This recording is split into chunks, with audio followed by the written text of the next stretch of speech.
Biografi W.S. Renda. W.S. Renda yang bernama asli Willy Bordu Surenda Broto lahir di Solo pada tanggal 7 November 1935 dari pasangan R. Ciprianus Sugeng Brototmojo dan Raden Ayu Kartina Ismanila.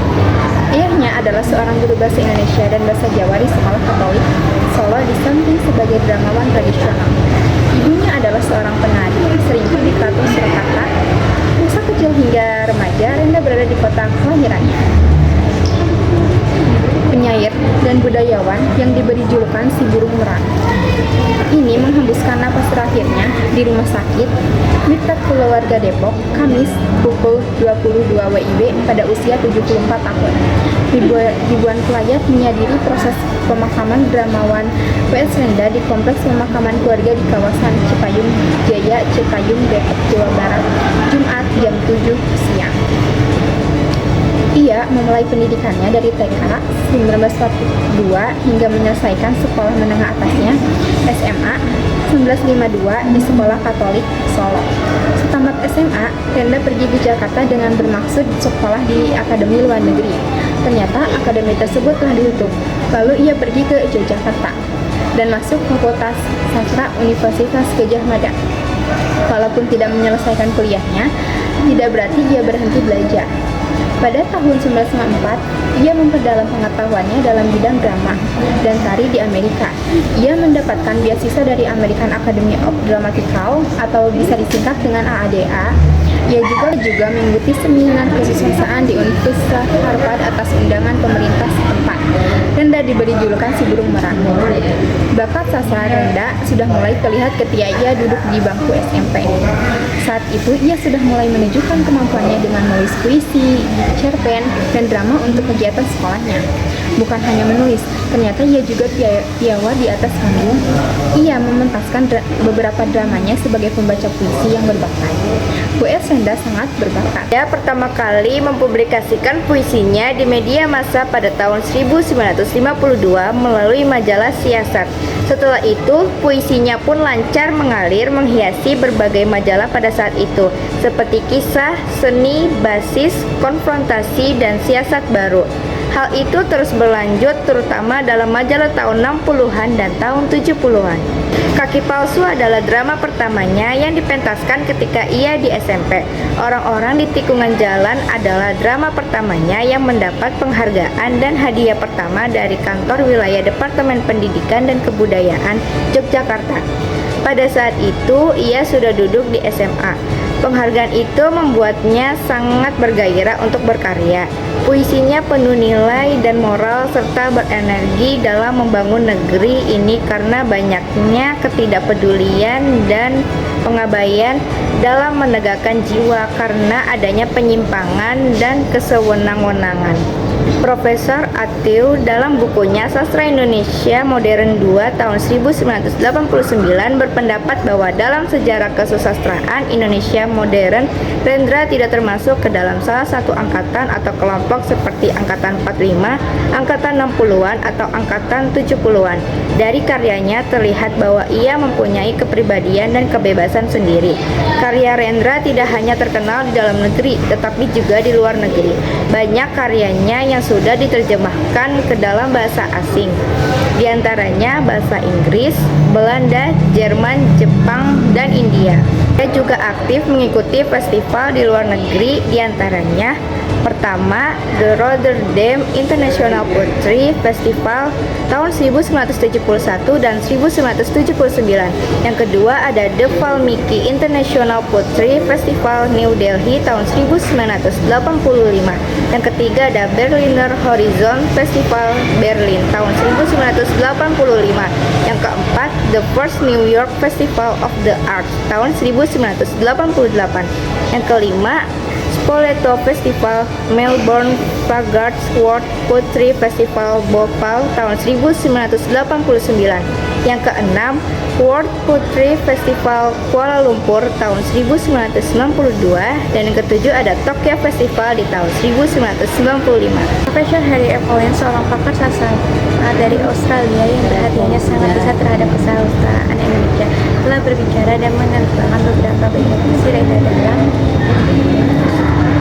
tulisan tulisannya yang berjudul The Mercy History of Indonesia Party 1920 sampai dengan 1974. Karya Renda juga dibicarakan oleh seorang pakar sastra dari Jerman bernama Profesor Reinhard Keros dalam bentuk disertai yang berjudul Renda Secondary Schonlaufwerk 1957 sampai dengan 1972.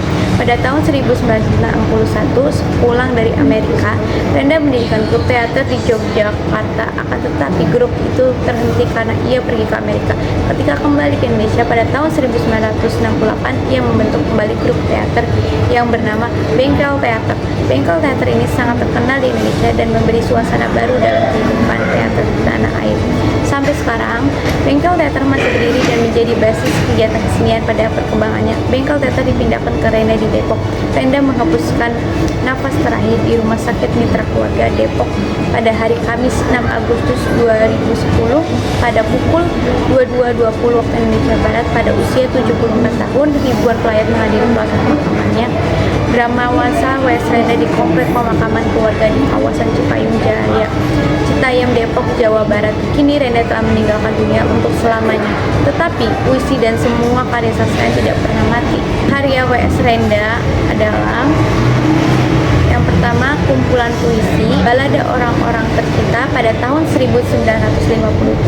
Yang kedua, 4 kumpulan sajak 1961. Yang ketiga, Puisi Boni pada tahun 1971.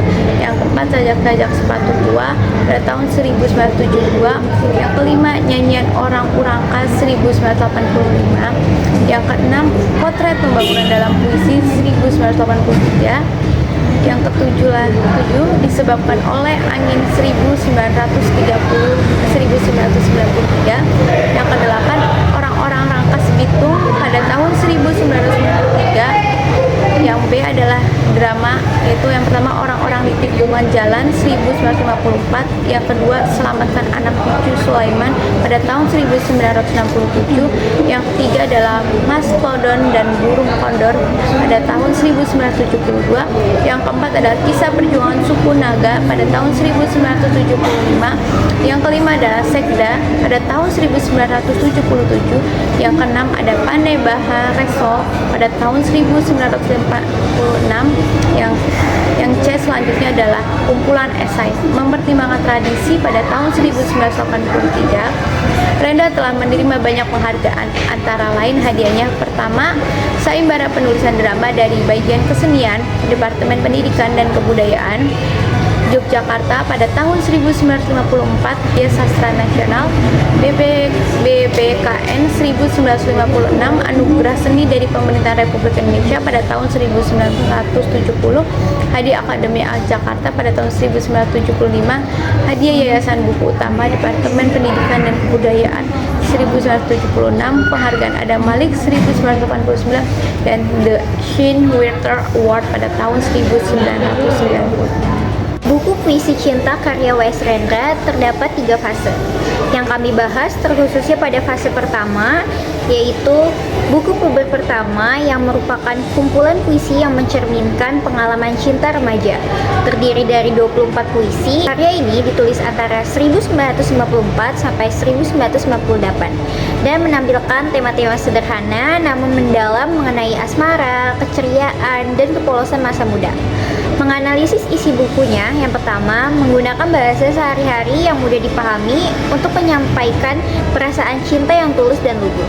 Yang kedua, puisi-puisi ini mengeksplorasi perasaan cinta pertama, kerinduan, dan harapan, seringkali dengan nada ceria dan humoris. Untuk struktur puisinya ini tuh cenderung pendek dan langsung, mencerminkan kejujuran emosional remaja. Yang keempat, perkembangan emosinya itu pembaca dapat melihat evolusi emosi dari kepolosan menuju pemahaman yang lebih dalam tentang cinta seiring berjalannya waktu. Secara keseluruhan, buku puber pertama memberikan gambaran yang menarik tentang perjalanan emosional seorang remaja dalam menghadapi cinta pertamanya.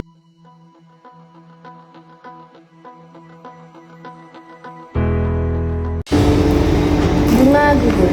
Tema utama puisi Bunga Gugur terbagi menjadi 3. Yang pertama ada kematian dan kehilangan. Puisi ini secara eksplisit membahas tentang kematian. Bunga yang gugur menjadi simbol kematian, baik itu kematian fisik maupun kematian hubungan. Yang kedua, ada sifat fana kehidupan. Puisi ini menyoroti bahwa segala sesuatu di dunia ini bersifat sementara, termasuk cinta dan kehidupan manusia. Yang ketiga, ada penerimaan. Meskipun penuh kesedihan, puisi ini juga menyiratkan sikap penerimaan terhadap takdir kematian. Selanjutnya ada simbolisme. Yang pertama, bunga. Bunga menggambarkan simbol keindahan, kehidupan, dan cinta yang fana. Yang kedua, ada gugur, menggambarkan simbol kematian, akhir, dan kehancuran. Yang ketiga, ada bumi. Bumi menggambarkan simbol kehidupan dan kematian, tempat segala sesuatu berasal dan kembali. Selanjutnya ada hati. Hati menggambarkan simbol tempat bersamanya cinta dan kesedihan. Gaya bahasa. Gaya bahasa di puisi Bunga Gugur terdiri dari dua. Yang pertama ada pengulangan kata. Pengulangan kata yang kata gugur menciptakan efek yang kuat dan menekankan tema utama puisi. Selanjutnya ada imajinasi yang kuat. Citraan bunga yang gugur dan tanah yang basah menciptakan suasana yang melankolis. Pesan puisi. Yang pertama ada kehidupan. Kehidupan adalah siklus, yaitu lahir, tumbuh, dan mati. Adalah bagian tak terpisahkan dari kehidupan. Yang kedua ada cinta dan kehilangan. Cinta adalah bagian penting dari kehidupan. Namun, kehilangan adalah bagian yang tak terhindarkan. Yang ketiga, ada penerimaan. Menerima kematian adalah bagian penting dari proses berduka.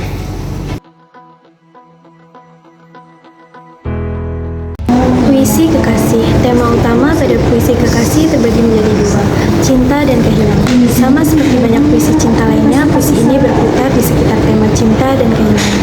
Namun, kehilangan yang digambarkan di sini bukan hanya kehilangan fisik, melainkan juga kehilangan emosi dan spiritual. Keindahan dan kesedihan. Puisi ini berhasil menggabungkan keindahan kata-kata dengan kesedihan yang mendalam. Keindahan ini terlihat dari deskripsi kekasih yang begitu puitis. Namun, di balik keindahan itu tersimpan kesedihan yang mendalam. Simbolisme pada puisi kekasih.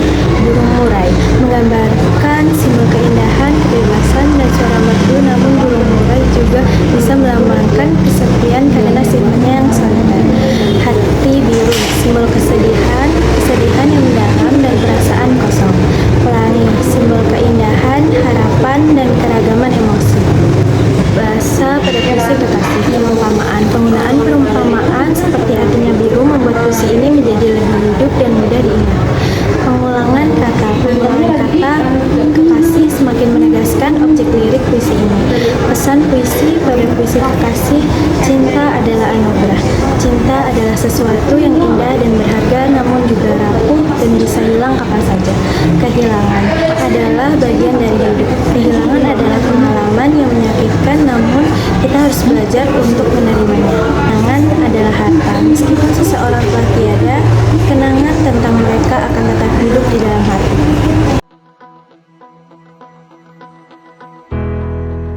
Puisi Optimisme karya W.S. Rendra adalah karya sastra yang meskipun singkat, penuh makna yang mendalam. Puisi ini mengangkat tema cinta, perdamaian, kekuatan, dan kebahagiaan dengan gambaran yang sederhana namun penuh keindahan. Simbol porselen. Puisi ini dimulai dengan gambaran bahwa cinta kita berdua adalah istana dari porselen. Porselen yang rapuh dan mudah pecah, melambangkan kerapuhan hubungan cinta, namun tetap memiliki keindahan dan nilai yang tinggi. Ini menggambarkan meskipun cinta itu rapuh, ia tetap indah dan berarti. Selanjutnya, angin sebagai simbol kedamaian. Dalam baris berikutnya disebutkan bahwa angin telah membuat kedamaian, membalikkan kita dalam pelukan.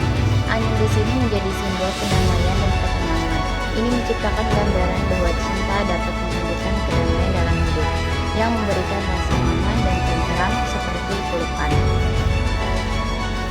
Selanjutnya, kekuatan dari bumi.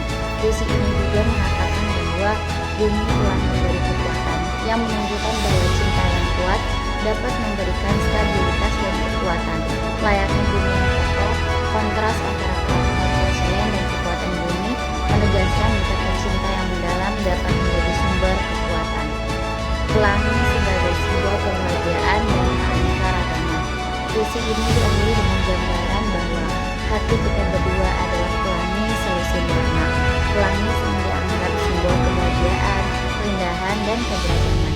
Dalam puisi ini, pelangi menggambarkan kebahagiaan dalam hubungan cinta serta beragam perasaan yang tercipta dari saling mencintai dan dicintai. Bahasa yang sederhana dan kuat. Puisi ini menggunakan bahasa yang lugas namun penuh makna, menyampaikan pesan tentang cinta, kekuatan, dan kebahagiaan secara jelas. Kata-kata yang singkat namun penuh emosi memungkinkan pembaca untuk merasakan pesan puisi ini dengan intensitas yang mendalam. Optimisme dalam cinta. Judul Optimisme memberi kesan bahwa puisi ini menyampaikan pandangan positif terhadap cinta dan kehidupan. Walaupun cinta dapat terasa rapuh dan penuh ketidakpastian, puisi ini mengajak pembaca untuk tetap optimis dan melihat keindahan serta kebahagiaan yang dapat ditemukan dalam cinta. Secara keseluruhan, puisi Optimisme karya W.S. Rendra adalah pengingat yang indah tentang nilai cinta, perdamaian, kekuatan, dan kebahagiaan dalam kehidupan. Melalui gambaran-gambaran yang sederhana namun penuh makna, puisi ini mengajak pembaca untuk merenungkan arti cinta dalam hidup dan bagaimana cinta bisa menjadi sumber kekuatan serta kebahagiaan yang mendalam.